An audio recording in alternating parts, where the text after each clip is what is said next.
Hello everyone, welcome back to the new video. Today in this video I'm going to guide you on how to create a new account in the new trending AI DeepSeek AI. So without any discussion, let's move to the video. Go to the Chrome browser and search for the DeepSeek AI and tap on the website. Here you will see the DeepSeek homepage. Now tap on the Start Now and you will see a login interface.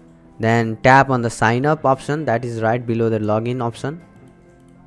And now enter your email address and create a password. Again type the same confirm password and tap on the send code.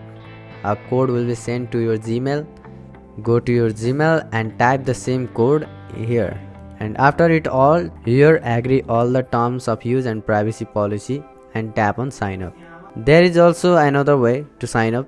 Sometimes the code won't be sent to your Gmail, so there is another way.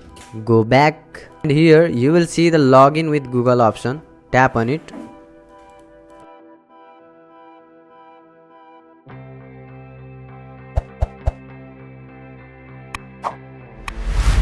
Then tap on continue as your name and at last tap on the OK. So this is the easiest way to log in this website. So that's it for this video. If this video helped you, then hit the like button and do subscribe for more videos like this. Bye bye, see you all in the next video.